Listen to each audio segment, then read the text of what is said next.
সালাম আলাইকুম। সবাই কেমন আছেন? আশা করি সবাই ভালো আছেন। যে যেখানে থাকেন সুস্থ থাকেন, ভালো থাকেন। তার ছোট্ট একটা রেসিপি নিলাম আপনাদের সাথে শেয়ার করার জন্য। যদি আপুর ভিডিওটি ভালো লাগে তো লাইভ শেয়ার করে দিবেন। তো এখানে এই চিংড়ি মাছ মানে 3 পদের, মানে একটা ছোট, একটা আত্মাজারা, একটা একটু বড় যেটা ঠ্যাঙ্গলা। তো একটা দিয়ে ডাল রান্না করবো, আর একটা ভর্তা, আর একটা ভুনা করবো দুপুরের জন্য। তা আগে আমি চিংড়ি মাছটাই বসলাম, আর ছোটোটা দিয়ে আমি মাছগুলিটা রান্না করবো। তো জানি না কার কাছে কেমন হয় ভিডিওটা। যদি ভালো লাগে তো লাইভ শেয়ার করে দেবেন, সবাই ভিডিওটা দেখতে থাকেন। তো এখানে মাছগুলি ডাল আমি বসাইছি, আর এখানে কোনো পেঁয়াজ কুচি দিলাম।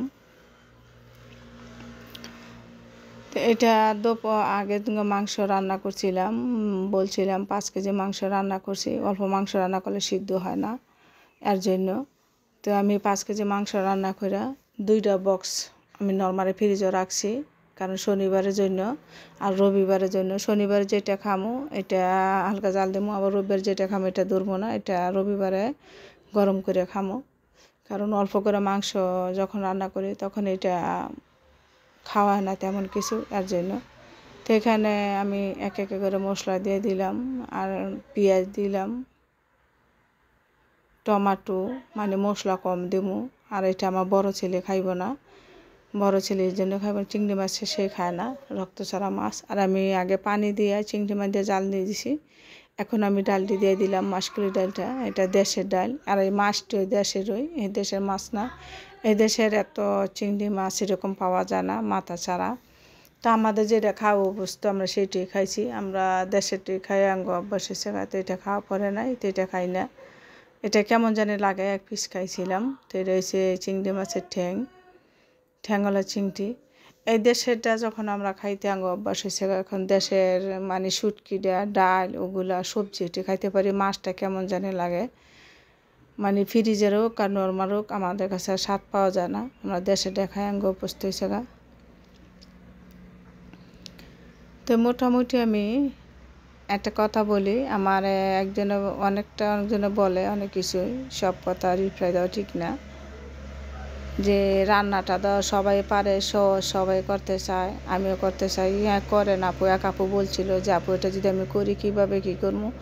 আপু এটা একদম সহজ, মানে না করলে যে কোনো জিনিসই কঠিন, যখন করবেন তখন বুঝতে পারবেন এটা একদম সহজ। কারণ এটা এখানে একদম নর্মাল। আর যখন আমিও এরকম আপনার মতন লাগছিল যখন না করছি, আমার পেজটা আগের ছিল নর্মাল, আগে ছিল প্রাইভেট পেজ। এরপর যখন আমি এটা খুলি ওপেন করি তখন আমার নর্মাল হয়েছে। আর একটা ইউটিউব চ্যানেল আছে, এই পেজের নাম যদি কেউ সদস্য হতে চান তাহলে ওইটার মধ্যে জয়েন করতে পারবেন। এই একই নাম। আমি সব ফেসবুক একটা ইউটিউব খুলছি, এটা এক নামই। আর আরেকটা পেজ খুলছি, এটা আমার হাজব্যান্ডের নামে, ওর আইডি দিয়া। তো আমার 2টা পেজ, একটা ইউটিউব। তো এটি করতে গেলে অনেক সময় লাগে। এটা সবাই যে সব কিছু পারে তা না। তো আমি যখন পারতাম না, এখন যখন আমার একটু প্রথম মানে টেনশন হইতো, মানে পারি নাই, মেয়ের কাছে যাইতাম কীভাবে কী করবো, মানে মেয়েরও লেখাপড়া আছে, সুযোগ সুবিধা বুঝে করতে হয়, তখন ছিল না।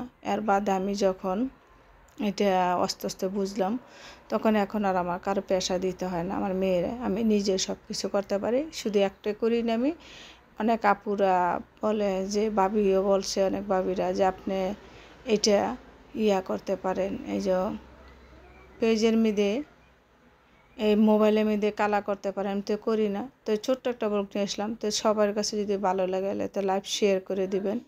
তো আমার ভিডিওটা আজকে এই পর্যন্তই। আর এটা চিংড়ি মাছটা আমি ভর্তা বানাবো, এর জন্য টানলাম। তো আমি জানি না আপনার কাছে কেমন লাগলো। তো সবাই ভালো থাকবেন, সবার জন্য দোয়া করি, সবাই সবসময় ভালো থাকে।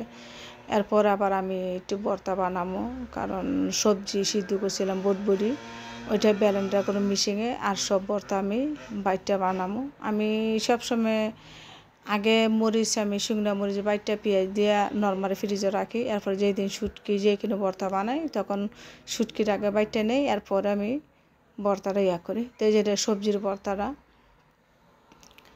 তো সবাই ভালো থাকেন, আল্লাহ হাফেজ। এটা হচ্ছে ব্যালেন্ডার করছিলাম।